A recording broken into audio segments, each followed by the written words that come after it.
৩৫ বছর পর বুধবার হতে যাচ্ছে চট্টগ্রাম বিশ্ববিদ্যালয়ের কেন্দ্রীয় ছাত্র সংসদ চাকসু নির্বাচন। ভোট গ্রহণের সব প্রস্তুতি সম্পন্ন, পুরো ক্যাম্পাসে ৪ ধাপের নিরাপত্তা ব্যবস্থা। রাজধানীর মিরপুরে পোশাক কারখানা ও কেমিক্যাল গুদামে আগুন, ১৬ জনের মৃত্যু। ছবি হাতে প্রিয়জনদের খুঁজছেন স্বজনরা। ডিএনএ টেস্ট ছাড়া পরিচয় শনাক্ত করা সম্ভব নয়। পিআর পদ্ধতিতে নির্বাচনের দাবিতে কিছু দলের আন্দোলন গ্রহণযোগ্য নয় বললেন মির্জা ফখরুল। জাতীয় নির্বাচনের আগে গণভোট না দিলে কঠোর হুঁশিয়ারি জামাতের। প্রবাসীদের রেমিটেন্স ছাড়া গণ অভ্যুত্থান পরবর্তী সরকারের টিকে থাকা কঠিন হতো, প্রধান উপদেষ্টার মন্তব্য। একজনকে ফেরত পাঠালে বাংলাদেশ থেকে ২ জন নিতেই ইতালি সরকারকে অনুরোধ। দেখছিলেন ক্রাউন সিমেন্ট সংবাদ শিরোনাম। ৩৫ বছর পর বুধবার হতে যাচ্ছে চট্টগ্রাম বিশ্ববিদ্যালয়ের কেন্দ্রীয় ছাত্র সংসদ চাকসু ও হল সংসদ নির্বাচন। ব্যালট পেপারে ওএমআর পদ্ধতিতে হবে ভোট গ্রহণ ও গণনা। সুষ্ঠুভাবে ভোট গ্রহণের সকল প্রস্তুতি নিয়েছে নির্বাচন কমিশন। পুরো ক্যাম্পাস জুড়ে নেওয়া হয়েছে ৪ ধাপের নিরাপত্তা ব্যবস্থা। চট্টগ্রাম থেকে শাহেদা পিয়া রিপোর্টে বিস্তারিত। রাত পোহালেই বহুল আকাঙ্ক্ষিত চাকসু নির্বাচন, যে নির্বাচনের জন্য চট্টগ্রাম বিশ্ববিদ্যালয়ের শিক্ষার্থীদের অপেক্ষা ৩৫ বছরের। সবশেষ ১৯৯০ সালে হয়েছিল চাকসুর ভোট। দীর্ঘ প্রতীক্ষার অবসান ঘটিয়ে বুধবার সকাল ৯টা থেকে শুরু হবে ভোট গ্রহণ, চলবে বিকেল ৪টা পর্যন্ত। এরই মধ্যে সার্বিক প্রস্তুতি শেষ করেছে নির্বাচন কমিশন। ৫টি অনুষদে হবে ভোট কেন্দ্র, প্রতিটি কেন্দ্রে ১২টি করে মোট ৬০টি ভোট কক্ষ থাকবে। নির্বাচন ঘিরে ক্যাম্পাস জুড়ে থাকছে ৪ ধাপের নিরাপত্তা ব্যবস্থা। ভোট গ্রহণের স্বচ্ছতা নিশ্চিতে বিশ্ববিদ্যালয় প্রশাসন ভোট গ্রহণ ও গণনা প্রক্রিয়া সরাসরি দেখাবে ক্যাম্পাস জুড়ে স্থাপন করা ১৪টি বড় এলইডি স্ক্রিনে। জাল ভোট রোধে ভোটার তালিকায় থাকছে শিক্ষার্থীদের ছবি। ৪০টা ভোট দিতে গড়ে যে সময় লাগে তার থেকে অতিরিক্ত সময় ধরে গোপন কক্ষ তৈরি করেছি। ছবিযুক্ত ভোটার তালিকা, স্বচ্ছ ভোটের বাক্স এবং ব্যালট পেপার, গোপন কক্ষ, এভরিথিং রেডি। আর একটা জিনিস আমরা যোগ করেছি, সেটি হলো আমাদের শিক্ষার্থীদের কোনো ধরনের কনফিউশন যেন না থাকে। আমরা প্রতিটি কক্ষে সিসি ক্যামেরা লাগিয়েছি এবং সেটি দৃশ্যমান থাকবে কেন্দ্রের বাইরে থেকে। এদিকে সুষ্ঠু নির্বাচনের প্রত্যাশা জানিয়ে ভোটাররা বলছেন প্যানেল নয়, ভোট দেবেন প্রার্থীদের যোগ্যতা বিবেচনায়। আমাদের যে প্রার্থীরা আছে সবাই আর কি মোটামুটি অনেক কোয়ালিটিফুল এবং তারা সিস্টেম বেজ রাজনীতি করে। কেউ ভোট দেওয়া বাকি থাকবে না, ভোট দিতে আসা। শহর থেকেও সবাই আসবে ভোট দিতে, তারা নিজেদের যোগ্য প্রার্থীকে বাছাই করে নেবে। চাকসুর মাধ্যমে কোনো নির্দিষ্ট দল ক্ষমতায় গিয়ে যেন চাকসুটাকে বিনষ্ট করতে না পারে। তো পরিবেশ আপাতত মূলত আমরা ভালোই দেখতেছি এখানে। চাকসু নির্বাচনে মোট ভোটার ২৭,৫১৬ জন। কেন্দ্রীয় সংসদে ২৬টি পদের বিপরীতে প্রতিদ্বন্দ্বিতা করছেন ৪১৫ জন প্রার্থী এবং হল ও হোস্টেল সংসদে যথাক্রমে ১৪ ও ১০টি পদের বিপরীতে প্রতিদ্বন্দ্বিতা করছেন ৪৯৩ জন। শাহেদা পিয়া, বাংলা ভিশন, চট্টগ্রাম। রাজধানীর মিরপুরের শিয়ালবাড়িতে একটি পোশাক কারখানা ও একটি রাসায়নিক গুদামে আগুনের ঘটনায় এই পর্যন্ত ১৬ জনের মৃত্যুর খবর নিশ্চিত করেছে ফায়ার সার্ভিস। তারা বলছে রাসায়নিকের গুদামের আগুন এখনও নেভেনি। ঘটনাস্থলের আশপাশে ছবি হাতে প্রিয়জনদের খুঁজছেন স্বজনরা। এসএম ফয়েজের রিপোর্টে বিস্তারিত। রাজধানীর রূপনগরে ভয়াবহ আগুনে পোশাক শ্রমিকদের মৃত্যুতে সময়ের সঙ্গে বাড়ছে উদ্বেগ, বাড়তে পারে হতাহতের সংখ্যা। নিখোঁজদের খোঁজে ঘটনাস্থল ও বিভিন্ন হাসপাতালে ছুটাছুটি করছেন স্বজনরা। অনেকে আবার নিখোঁজ স্বজনদের ছবি হাতে কান্নায় ভেঙে পড়ছেন। অগ্নিকাণ্ডে হতাহত ও নিখোঁজদের স্বজনদের আহাজারিতে ভারী হয়ে উঠছে আশপাশের এলাকা। রাখি বাইরে দুইরা খাইতে বিল্লা রাখি কই গেছে অনেক রিস্কাইতে তেহার পাইলাম। যে অবস্থা অনেক মানুষ মজা গেছে, অনেক মানুষ অনেক কথা কইতে আছে। আমি কান্নাকাটি করতেছি, আমার ছেলে অফিসে গেছে, অফিসে থেকে এখনো বের হইলো না। বেলা কয়টা বাজে, 2টা 3টা বাজে যাইতেছে, লাঞ্চ বাজে যায় না। আমার ছেলেরা খুঁজছেন না, ছেলেরা। আমি ফোন দিছি, আমি কইলাম তুমি কই আছো? বাবা আমি ফিটের ভিতরে আছি, কিন্তু বাড়িতে পারতাছি না, আগুনে জ্বালা। সকালবেলার মাই আইছিল অফিসে, এরপরে 11টা বাজে এই যে আগুন লাগছে। পরে গেট উপরে নিচতলা আগুন লাগছে। পরে সুপারভাইজারে কয় তোমরা সবাই উপরে উঠে, উপরে আগুন যাইব না, সব ডিরে নিয়ে মেন গেটে তালা মেরে দিছি। অনুমোদনহীন কেমিক্যাল গোডাউনের আগুনে ঝরছে তরতাজা প্রাণ। প্রত্যক্ষদর্শীদের বর্ণনায় উঠে আসে আগুনের ভয়াবহতা। একটা কেমিক্যাল ফ্যাক্টরিতে একটা ছোট ধরনের আগুন ধরে গেছে। ধরার পরে ওয়ার্কার সম্পূর্ণ যা ছিল ছুটে দিচ্ছে। এই পুরো রূপনগর আবাসিক এলাকার সম্পূর্ণ ফ্যাক্টরি ছুটি হয়ে গেছে। আমরা জানলা খুলে দেখি যে বিল্ডিংয়ে আগুন লাগছে, ধোঁয়া উঠতেছে। এরপরে আমরা সবাই তো আস্তে জানাজানি হলো, পরে আমরা সিঁড়িতে সবাই নামে আসলাম। অনেক দৌড়াদৌড়ি করতে হবে, তারপরে আমরা জানলার পাশে চাইয়া দিই ওই জায়গায় ব্রাস্ট হয়ে আগুনটাতে কেমিক্যাল আছে। ওই গোডাউন থেকে গড়েই প্রথম হলো যে ব্রাস্ট হয়ে গেছে, ব্রাস্ট হয়ে যেয়ে আগুনটা ছড়ায় গেছে। এই যে এখানে এত বড় গোডাউন কেমিক্যালের, এটা আসলে সত্যি আমরাও জানি না। রাত্রে বেলা আসছে মাল ভিতরে গোডাউন ঢুকেছে, আমরা তো আর জানি না। আমরা তো প্রযুক্তির মাধ্যমে রাসায়নিক গুদামের আগুন নিয়ন্ত্রণের চেষ্টা চলছে। তদন্ত শেষে বলা যাবে ক্ষয়ক্ষতির পরিমাণ, জানিয়েছে ফায়ার সার্ভিস। প্রথম দিকে আমরা আসার আগেও বোধহয় ভুল করে অনেকে পানি দিয়ে ফেলেছিল ওই কেমিক্যাল গোডাউনে, যার কারণে প্রচণ্ড রিয়াকশন হয়েছে। আর আপনারা দেখে থাকবেন যে এখানে ধোঁয়াতে মানে আমরা ধারণা করছি বিষাক্ত ধোঁয়া, এই জন্য আমরা বলেছি হেলথ হ্যাজার্ড, এখানে কাউকে থাকা যাবে না। আমরা সার্চিং করছি, বাট আপাতত মনে হচ্ছে এটার অনুমোদন হয়তো নাই, তবে আমরা সার্চিং করে দেখতে হবে, জানতে হবে। ঘটনাস্থল ঘিরে রেখেছে ফায়ার সার্ভিস, পুলিশ, র্যাব ও সেনাবাহিনীর সদস্যরা। কাউকে ভেতরে ঢুকতে দেওয়া হচ্ছে না। তারপরও ওই ভবনের আশপাশে ভিড় করছে উৎসুক জনতা। SM Foyez, Bangla vision, Dhaka. দর্শক, এই মুহূর্তে মিরপুরে রয়েছেন সহকর্মী শুভ মাহফুজ, সরাসরি যুক্ত হব তার সঙ্গে। শুভ, অগ্নিকাণ্ডের সর্বশেষ কি অবস্থা আমাদের জানাবেন এবং উদ্ধার তৎপরতা কি শেষ হয়েছে?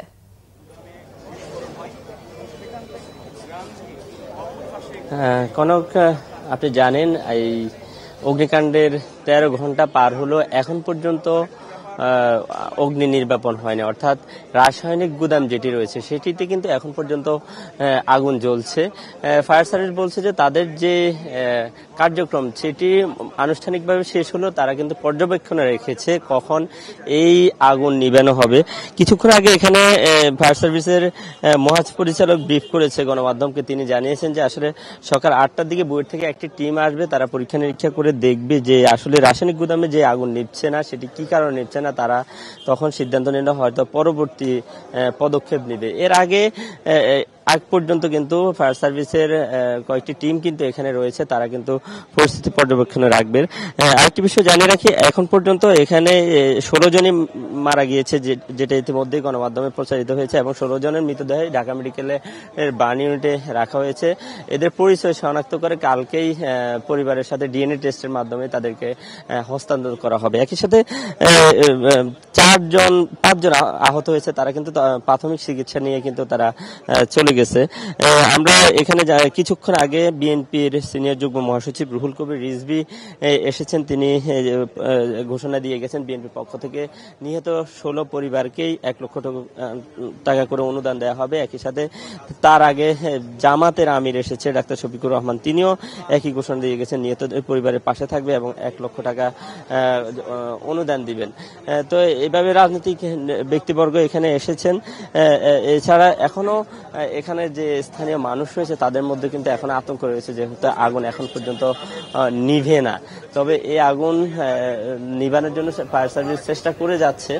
তবে যেটি বলছিলাম যে বুয়েট থেকে যে একটি টিম আসবে, তারা এসে কিন্তু ঘটনা পর্যবেক্ষণ করবে এবং পরবর্তী যে সিদ্ধান্ত দিবে তারা সে যে ফায়ার সার্ভিস পদক্ষেপ নেবে। তবে সে সার্বিক বিষয়গুলো পর্যবেক্ষণ করার জন্য ফায়ার সার্ভিস এখন পর্যন্ত তৎপর রয়েছে। এছাড়া এখনো উৎসুক জনতা এখানে ভিড় করেছে, তাদের মধ্যে এখনো উৎকণ্ঠা রয়েছে। তো এই ছিল। শুভ, আপনাকে ধন্যবাদ। এদিকে রাজধানীর মিরপুরের শিয়ালবাড়িতে অগ্নিকাণ্ডে মারা যাওয়া 16 জনের মরদেহ ঢাকা মেডিকেল কলেজ হাসপাতালের জরুরি বিভাগের মর্গে রাখা হয়েছে। ফায়ার সার্ভিস কর্তৃপক্ষ মরদেহগুলো হাসপাতাল কর্তৃপক্ষের কাছে হস্তান্তর করেন। রাত 8টার পর 3টি অ্যাম্বুলেন্সে করে মরদেহগুলো হাসপাতালের জরুরি বিভাগের সামনে এসে থামে। এরপর একে একে 3টি অ্যাম্বুলেন্স থেকে মরদেহগুলো বের করে জরুরি বিভাগের মর্গে নেওয়া হয়।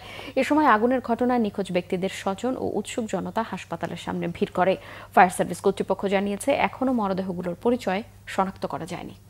বিএনপি মহাসচিব মির্জা ফখরুল ইসলাম আলমগীর বলেছেন, স্বৈরাচারের আমলে সামগ্রিকভাবে বিএনপির নেতাকর্মীরা সবচেয়ে বেশি নির্যাতিত হয়েছেন। মির্জা ফখরুল আরও বলেন, একই দিনে গণভোট ও জাতীয় নির্বাচন চায় বিএনপি। পিআর পদ্ধতিতে নির্বাচনের দাবিতে কিছু দলের আন্দোলনের সমালোচনাও করেন তিনি। রিপোর্ট করছেন সিকান্দার রেমান। মঙ্গলবার বিকেলে ঠাকুরগাঁ সদর উপজেলা ও রুহিয়া থানা বিএনপির বর্ধিত সভা হয় ঠাকুরগাঁ জেলা শিল্পকলা একাডেমি মিলনায়তনে। এতে প্রধান অতিথির বক্তব্যে মির্জা ফখরুল ইসলাম আলমগীর বলেন, বিএনপির প্রায় ৬০ লাখ নেতাকর্মীর বিরুদ্ধে মিথ্যা মামলা দেয়া হয়েছিল বিগত দিনে। ২০,০০০ নেতাকর্মীকে হত্যা ও ৩ জন এমপি সহ ১৭০০ নেতাকর্মীকে গুমের তথ্য দেন বিএনপি মহাসচিব। এই যে অত্যাচার, এই যে নির্যাতন, আমাদের নেতা দলের তারেক রহমান সাহেব, তাকেও মিথ্যা মামলায় জড়িয়ে তার দেশের থেকে তাকে নির্বাসিত করা হয়েছিল। তিনি এখনো দেশে ফিরে আসতে পারেন। আগামী নির্বাচন সেই জন্যই আমাদের কাছে অত্যন্ত গুরুত্বপূর্ণ যে আমরা আবার গণতান্ত্রিক একটা ব্যবস্থায় ফিরে যেতে চাই। আমাদের মানুষ নির্বাচন চায়। তারা এই 15-16 বছর যে ভোট দিতে পারেনি, আবার তারা ভোট দিয়ে তাদের নিজস্ব প্রতিনিধি নির্বাচিত করতে চায়। এ সময় গণভোটের বিষয়েও কথা বলেন মির্জা ফখরুল ইসলাম আলমগীর। দুর্ভাগ্যক্রমে আমাদের যারা সংগ্রাম করেছেন, লড়াই করেছেন, তাদের মধ্যে অনেকেই বিভিন্ন রকম মত পোষণ করছেন। তা হতেই পারে, তার জন্য সেটাকে লক্ষ্য করে, সেটাকে কেন্দ্র করে আমরা আন্দোলন করার রাস্তায় এটা কোনো মতেই গ্রহণযোগ্য নয়। কারণ যে দাবিগুলো তারা তুলছেন, সেই দাবিগুলো নির্বাচনের পরে যে পার্লামেন্ট করতে হবে, সেই পার্লামেন্টই সিদ্ধান্ত নিতে পারবে। সংস্কার কমিশনে আমরা বলেছি যে একদিনেই নির্বাচন হবে, সেই দিনে আমি গণভোটের প্রস্তাবে রাজি হয়েছি। জেলা বিএনপির সভাপতি মির্জা ফয়সাল আমিনের সভাপতিত্বে বর্ধিত সভায় উপস্থিত ছিলেন জেলা বিএনপির সাধারণ সম্পাদক পয়গাম আলী, সদর উপজেলা বিএনপির সভাপতি আব্দুল হামিদ ও পৌর বিএনপির সভাপতি শরীফুল ইসলাম শরীফ সহ বিভিন্ন স্তরের নেতাকর্মীরা। সিকান্দার রেমান, বাংলা ভিশন, ঢাকা। প্রশাসনের নিয়ন্ত্রণ নিয়ে নীল নকশা নির্বাচন আয়োজনের চেষ্টা চলছে বলে অভিযোগ করেছেন জামায়াতের নায়েবে আমির ডক্টর সৈয়দ আব্দুল্লাহ মোহাম্মদ তাহের। তিনি বলেন, পিআর পদ্ধতিতে নির্বাচন এবং জাতীয় নির্বাচনের আগে গণভোট আয়োজনের সিদ্ধান্ত না নিলে দাবি আদায়ে কঠোর আন্দোলন হবে।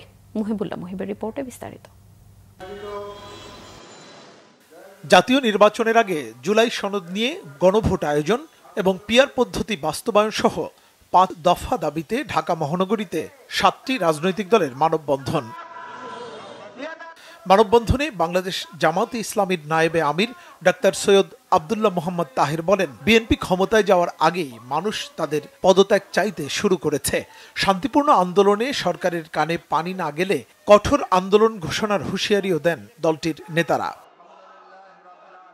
সরকারের 4-5 উপদেষ্টা একটি বিশেষ দলের পক্ষে সকল নিয়োগকে নিয়ন্ত্রণ করে নতুন করে যদিও নির্দলীয় সরকার প্রশাসনকে একটি দলীয় সরকারে পরিণত করার চেষ্টা করছে। কোন একটি দলের লোককে বিভিন্ন গুরুত্বপূর্ণ সিভিল এবং পুলিশ প্রশাসনে বসিয়ে যেই নীল নকশার নির্বাচন করার ষড়যন্ত্র চলছে, এতে নির্বাচন সুষ্ঠু হওয়ার কোনো লক্ষণ দেখি না। এদিকে মতিঝিলের শাপলা চত্বরে মানববন্ধন করে ইসলামী আন্দোলন বাংলাদেশ। এ সময় দলটির নেতারা বলেন, ফ্যাসিস্টের দোসরদের দিয়ে সুষ্ঠু নির্বাচন সম্ভব নয়। জুলাই সনদের আইনি ভিত্তি না দিলে জুলাই অভ্যুত্থানে অংশ নেওয়া রাজনৈতিক দলগুলোকে সংকটে পড়তে হবে বলেও মনে করেন তারা। জুলাই সনদের আইনি স্বীকৃতির জন্য যে গণভোট, সেই গণভোট নির্বাচনের আগে, জাতীয় নির্বাচনের আগে, জাতীয় নির্বাচনের তফসিল ঘোষণার আগে হতে হবে। এ ব্যাপারে আমরা দেখছি যে নির্বাচন কমিশন তারাও একটি দলের পক্ষে অবস্থান নিয়েছে। জাতীয় নির্বাচনের সঙ্গে গণভোট হওয়ার জন্য না নির্বাচন কমিশন যে পক্ষপাতমূলক বক্তব্য করছে আমরা নিন্দা জানাই। ফ্যাসিবাদী আওয়ামী শাসন আমলের মতো দেশে আর কোনো ভোট আয়োজন করতে দেয়া হবে না বলেও সাফ জানিয়ে দেন মানববন্ধনে অংশ নেয়া নেতারা। মুহিবুল্লাহ মুহিব, বাংলা ভিশন, ঢাকা। একজনকে ফেরত পাঠালে তার পরিবর্তে বাংলাদেশ থেকে 2 জনকে নিতে ইতালির প্রতি অনুরোধ জানিয়েছেন প্রধান উপদেষ্টা ডক্টর মোহাম্মদ ইউনূস। তিনি বলেন, প্রবাসীদের রেমিটেন্স ছাড়া গণ অভ্যুত্থান পরবর্তী সরকারের টিকে থাকা কঠিন হতো। ইতালির রাজধানী রোমে প্রবাসীদের সাথে মতবিনিময় অনুষ্ঠানে ডক্টর ইউনূস রোম থেকে রাতে দেশের উদ্দেশ্যে রওনা দিয়েছেন প্রধান উপদেষ্টা। রিপোর্ট করছেন সৈয়দ আব্দুল মুহিত। ইতালির রাজধানী রোম সফরে প্রবাসীদের সাথে মতবিনিময় করেছেন প্রধান উপদেষ্টা ডক্টর মোহাম্মদ ইউনূস। গণ অভ্যুত্থান পরবর্তী বাংলাদেশের গতি নির্ধারণ অর্থনৈতিক চালিকা শক্তি হিসাবে ভূমিকা রাখায় প্রবাসীদের প্রতি কৃতজ্ঞতা প্রকাশ করেন। অভ্যুত্থানের যে সময় আমরা যে সরকার পেলাম, যে অবস্থা পেলাম, এটা লন্ডভন্ড অবস্থা, টাকা পয়সা সব খালি, চলাফেরার কোনো বেতন দেওয়ার উপায় নাই, মানুষের টাকা পরিশোধ করার উপায় নাই, আন্তর্জাতিক পরিশোধ করার উপায় নাই, একদম তলানিতে আমরা। তো বুঝতে পারছিলাম না যে কোথার থেকে আমরা রওনা হব, কোথার থেকে আমরা কাজ করব। তো তখন আমাদের একটা আস্থা আসলো যে আপনাদের রেমিটেন্স, এই রেমিটেন্স না হলে এই সরকার টিকে থাকা বড় মুশকিল হতো, যে কীভাবে এই সরকার চালাবে কী করে। এই আন্তর্জাতিক যে লেনদেনের অবস্থা কাহিল হয়ে গেছিলো। এখন সেটার জন্য আপনাদের কাছে কৃতজ্ঞতা জানাচ্ছি, একদম জোরে একটা হাততালি দিয়ে সবার জন্য। তিনি জানান, ইতালিতে প্রবাসীদের ভিসা জটিলতা নিরসনে দেশটির প্রধানমন্ত্রী জর্জা মেলোনিকে অনুরোধ করেছেন। আগামী ডিসেম্বরে মেলোনির বাংলাদেশ সফরকালে বিষয়টি আরও জোরালোভাবে উত্থাপন করা হবে বলে জানান প্রধান উপদেষ্টা। তুমিও দুঃখের কথা বলে আমরা খুব সম্মান করি, বাংলাদেশি যারা আছেন তারা ইতালির জন্য অত্যন্ত গুরুত্বপূর্ণ। এটা এমন না যে আমরা তাদের থেকে নিষ্কৃতি পেলে বাঁচি, ওটা আমাদের না, আমরা তাদের রাখতে চাই। এটা সম্বন্ধে পরিষ্কার যে এখন বলছে যে একজন যদি নিয়ে যাও, আমরা একজন নতুন আনবো, একজন ভেজাল লোক নিয়ে অদল বদল করে জিনিসটা পরিষ্কার হয়ে যাক। অর্থাৎ জিনিসটা পরিষ্কার, তাদেরও ইচ্ছা পরিষ্কার, আমরাও চাই যে পরিষ্কার। তো ওখানে একজনের পরিবর্তে একজন হবে না, একজনের পরিবর্তে দুজন হবে, এগুলো নিয়ে আমরা একটা আলাপ করছি যে কি করা যায়। এটা নিষ্কৃতি, এটার থেকে নিষ্কৃতি পেতে হবে। এটা রোম শহরের উন্নতিতে প্রবাসী বাংলাদেশিদের কঠিন পরিশ্রমের কথাও উল্লেখ করেন প্রধান উপদেষ্টা। এর আগে বিশ্ব খাদ্য কর্মসূচির ভারপ্রাপ্ত নির্বাহী পরিচালক প্রধান উপদেষ্টার সাথে সাক্ষাৎ করেন। বাংলাদেশে আশ্রয় নেয়া 13 লাখ রোহিঙ্গার খাদ্য সহায়তা যোগাতে প্রতিশ্রুতির কথা জানায় তারা। সৈয়দ আব্দুল মুহিত, বাংলাভিশন, ঢাকা। 19 অক্টোবরের মধ্যে এনসিপি প্রতীক না নিলে সিদ্ধান্ত নেবে নির্বাচন কমিশন, জানিয়েছেন ইসি সচিব আক্তার আহমেদ। মঙ্গলবার দুপুরে নির্বাচন কমিশনে সাংবাদিকদের তিনি তথ্য জানান। ইসি সচিব জানিয়েছেন, বিধিমালায় না থাকায় নাগরিক পার্টিকে শাপলা প্রতীক দেওয়ার সুযোগ নেই। 19 অক্টোবরের মধ্যে ইসির তফসিলের মধ্যে থাকা প্রতীক বেছে নিতে হবে এনসিপিকে, তা না হলে কমিশন নিজ বিবেচনায় এনসিপিকে প্রতীক বরাদ্দ দেবে। বলেন, এনসিপির সঙ্গে আলোচনা হয়েছে, তারা ইসির কাছে ব্যাখ্যা চেয়েছে, কমিশন তা দিয়েছে। শাপলার বিষয়ে ইসি আগের অবস্থানেই আছে বলেও জানান আক্তার আহমেদ।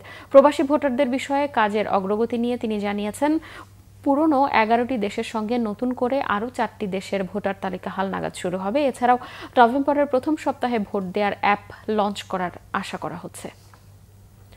জাতীয় নাগরিক পার্টি এনসিপির উত্তরাঞ্চলের মুখ্য সংগঠক সার্জিস আলম বলেছেন, যে নির্বাচন কমিশন অন্যায়ভাবে একটি দলকে মার্কা থেকে বঞ্চিত করতে পারে, সেই নির্বাচন কমিশন কখনোই স্বাধীন, সুষ্ঠু ও নিরপেক্ষ নির্বাচন দিতে পারবে না। সন্ধ্যায় জাতীয় নাগরিক পার্টির ময়মনসিংহ জেলা সাংগঠনিক সমন্বয়ক সভার প্রধান অতিথির বক্তব্যে তিনি এসব মন্তব্য করেন। সার্জিস আলম বলেন, টাকার বিনিময়ে মনোনয়ন দেওয়ার যে সংস্কৃতি চলছে, সেই দূষিত সংস্কৃতিতে যেতে চায় না তাদের দল। প্রতিটি আসনে প্রার্থী দেওয়ার লক্ষ্যে সাংগঠনিকভাবে এনসিপি কাজ করে যাচ্ছে বলেও জানান দলটির অন্যতম এই নেতা।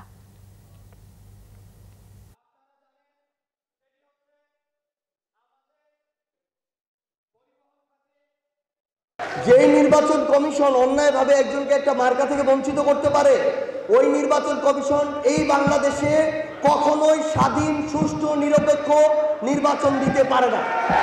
নির্বাচন কমিশন অবশ্যই এনসিপিকে শাপলা প্রতীক দিবে এবং সেই শাপলা নিয়ে এনসিপি আগামী নির্বাচনে অংশগ্রহণ করবে। বিএনপি চেয়ারপারসনের পররাষ্ট্র বিষয়ক উপদেষ্টা কমিটির বিশেষ সহকারী ইশরাক হোসেন বলেছেন, নির্বাচন বিলম্বিত হলে বিপদ সবার। বিএনপির 31 দফা বাস্তবায়নে মহিলা দলের নেতাকর্মীদের সাথে সাংগঠনিক আলোচনা সভায় তিনি এসব কথা বলেন। ইশরাক বলেন, জনগণকে আর বোকা বানানো যাবে না, তাই একবার এক এক দাবি তুলে কোনো লাভ নেই। বিএনপি প্রতিষ্ঠা লগ্ন থেকেই জনগণের ক্ষমতায় বিশ্বাস করে, তাই ভোটে যেই রায় আসবে তাই বিএনপি মেনে নেবে বলেও মন্তব্য তার। বলেন, দামি কিংবা রাতের নির্বাচনের কথা ভুলে গেলে চলবে না। 16 বছর দেশে যে গুম খুন নির্যাতন চলছে তাও স্মরণ রাখতে হবে। তাই নিজেদের মধ্যে কোনো বিভাজন যেন ফ্যাসিস্টরা আবারও ফিরে আসতে না পারে, সেই ব্যাপারে সবাইকে সতর্ক থাকতে হবে। সবার জন্য নিরাপদ বাংলাদেশ গড়াই বিএনপির লক্ষ্য বলেও মন্তব্য করেন ইশরাক হোসেন। নিম্নকক্ষের কথা বলা হচ্ছে, এই বিষয় নিয়ে আবার আমাদেরই সহযোদ্ধা ছিল জামায়াতে ইসলামী, তারা ইদানিংকালে পিআর পদ্ধতি নিয়ে তারা বলছিল ঠিক আছে, কিন্তু তারা এটাকে নিয়ে একটা নোংরা রাজনীতিতে মেতে উঠেছে। এটা তারা বুঝছে না। যদি কোনো কারণে নির্বাচন বিলম্বিত হয় তাহলে কিন্তু এই 12টা কিন্তু সবারই বাঁচবে। এখানে বিএনপিকে ঠেকাও বলে আপনারা পদক্ষেপ নেবেন, কিন্তু বিপদটা কিন্তু সারা বাংলাদেশের হয়ে যাবে। বিএনপির ভারপ্রাপ্ত চেয়ারম্যান তারেক রহমান বরাবর স্মারকলিপি দিয়েছেন মাইলস্টোনে বিমান দুর্ঘটনায় হতাহত পরিবারের সদস্যরা। বিকেলে রাজধানীর উত্তরায় ঢাকা মহানগর বিএনপির আহ্বায়ক আমিনুলের হাতে এই স্মারকলিপি তুলে দেন হতাহত পরিবারের সদস্যরা। পাশাপাশি ক্ষতিগ্রস্ত পরিবারদের ক্ষতিপূরণ দেওয়ার রায় হাইকোর্টে দিলেও এ পর্যন্ত তা বাস্তবায়ন না হওয়ায় ক্ষোভ প্রকাশ করেন তারা। এছাড়াও অন্তর্বর্তী সরকারের কাছে দাবি জানান গুরুতর আহতদের দ্রুত চিকিৎসার প্রয়োজনীয় পদক্ষেপের। এ সময় বিএনপি সর্বদা হতাহত এসব পরিবারের পাশে আছে এবং থাকবে বলে প্রতিশ্রুতি দেন ঢাকা মহানগর উত্তর বিএনপির আহ্বায়ক আমিনুল ইসলাম। আশ্বস্ত করেন দলের পক্ষ থেকে নেওয়া হবে যথাযথ পদক্ষেপ। অনুষ্ঠানে ঢাকা মহানগর উত্তরের সদস্য সচিব মোস্তফা জামান সহ অন্যান্য নেতারা উপস্থিত ছিলেন। কোর্টে জামিনপ্রাপ্ত ব্যক্তিদের জামিন প্রক্রিয়া সহজ করতে অনলাইন বেল সিস্টেম চালু করতে যাচ্ছে আইন মন্ত্রণালয়, জানিয়েছেন আইন, বিচার ও সংসদ বিষয়ক উপদেষ্টা ডক্টর আসিফ নজরুল। ভবিষ্যতে দেশে আইন ও বিচার ব্যবস্থাকে আরও শক্তিশালী করার লক্ষ্যে মঙ্গলবার সকালে সুপ্রিম কোর্ট অডিটোরিয়ামে বাংলাদেশ ইউএনডিপি আয়োজিত নতুন আইনজীবীদের ইন্টার্নশিপ অনুষ্ঠানে এই তথ্য জানান তিনি। বলেন, জামিনপ্রাপ্ত ব্যক্তিদের জামিন পাওয়ার আগে 12টি ধাপ অতিক্রম করতে হয়। এসব ধাপে টাকাও খরচ করতে হয়, তাই ভোগান্তি কমাতে অনলাইনে বেল সিস্টেম চালু করায় জামিন প্রক্রিয়া দ্রুত ও সহজ হবে বলে জানান তিনি। ল মিনিস্ট্রিতে যারা আছে তারা প্রত্যেকেই জাজ, এক্সপেরিয়েন্সড, ভেরি গুড জাজ। তাদের থেকে শুনলাম 12টা প্রক্রিয়াতে যেতে হয়। তার 12টা প্রক্রিয়াতে 12টা ধাপে তাকে টাকা দিতে হয়, কোনো ধাপে 12টা ধাপে তাকে হয়রানির সম্মুখীন হতে হয়। আগামীকাল আমরা পাইলট প্রজেক্ট চালু করছি। একটা ক্লিক করবে, আদালতের রায় থেকে সরাসরি এটা জেলখানায় পৌঁছে যাবে, যে জেলখানায় আসামি আছে। ক্ষতিপূরণের বদলে সরকারের কাছে ন্যায় বিচার চাইলেন হাসিনা সরকারের আমলে গুম, খুন ও বিচার বহির্ভূত হত্যাকাণ্ডের শিকার হওয়া পরিবারের সদস্যরা। আন্তর্জাতিক অপরাধ ট্রাইব্যুনালে যখন শেখ হাসিনার বিরুদ্ধে মানবতা বিরোধী অপরাধের মামলায় বিচার চলছে, তখন ট্রাইব্যুনালের বাইরে মাজার গেটে অনুষ্ঠিত মানববন্ধনে গুম ও বিচার বহির্ভূত হত্যাকাণ্ডের ভুক্তভোগী পরিবার ও স্বজনদের সংগঠন মায়ের ডাকের পক্ষ থেকে এই দাবি করা হয়। শেখ হাসিনার পতনের 1 বছর পরও গুম, খুন হওয়া পরিবারের সদস্যদের সঙ্গে জড়িতদের দ্রুত বিচার চান ভুক্তভোগী পরিবারের সদস্যরা। বলেন, বিচারের জন্য তারা রাস্তায় দাঁড়াতে চান না। এ সময় গুম কমিশনেরও সমালোচনা করেন তারা। মানববন্ধনে একাত্মতা প্রকাশ করেন লন্ডন বিএনপির সভাপতি এম এ মালেক। বলেন, আগামীতে বিএনপি ক্ষমতায় এলে গুম হওয়া পরিবারের সদস্যদের দায়িত্ব নেবে।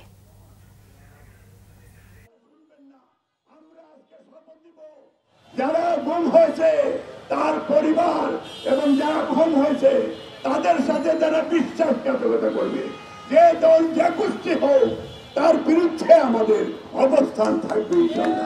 আমাদের জন্য অত্যন্ত লজ্জার, আমাদেরকে আজকেও এই কথা বলতে আসতে হচ্ছে, আপনাদের কাছে, আপনাদের সামনে আসতে হচ্ছে, এবং আমরা চাই প্রত্যেকটা পরিবার তাদের সন্তানদের সাথে কি হয়েছে সেই সন্ধানটা পাক। সংবাদ শেষ করব ক্রাউন সেভেন শিরোনামগুলো আরো একবার জানিয়ে। 35 বছর পর বুধবার হতে যাচ্ছে চট্টগ্রাম বিশ্ববিদ্যালয়ের কেন্দ্রীয় ছাত্র সংসদ চাকসু নির্বাচন। ভোট গ্রহণের সকল প্রস্তুতি সম্পন্ন, পুরো ক্যাম্পাসে 4 ধাপের নিরাপত্তা ব্যবস্থা। রাজধানীর মিরপুরের পোশাক কারখানা ও কেমিক্যাল গুদামে আগুন, 16 জনের মৃত্যু। ছবি হাতে প্রিয়জনদের খুঁজছেন স্বজনরা। ডিএনএ টেস্ট ছাড়া পরিচয় শনাক্ত করা সম্ভব নয়।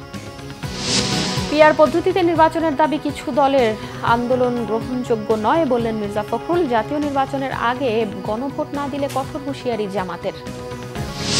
প্রবাসীদের রেমিটেন্স ছাড়া গণ অভ্যুত্থান পরবর্তী সরকারের টিকে থাকা কঠিন হতো, প্রধান উপদেষ্টার মন্তব্য। একজনকে ফেরত পাঠালে বাংলাদেশ থেকে 2 জন নিতে ইতালি সরকারকে অনুরোধ। দর্শক, এই ছিল এখনকার মতো। পরের সংবাদ সকাল 7:30টায় দেখার আমন্ত্রণ রইল। এছাড়া বাংলাভিশন সংবাদ ও সংবাদ সংশ্লিষ্ট অনুষ্ঠান দেখতে ভিজিট করুন www.bvnews24.com ও facebook.com/banglavisionnews এবং সাবস্ক্রাইব করুন youtube.com/banglavisionnews। এতক্ষণ সঙ্গে থাকায় ধন্যবাদ সবাইকে।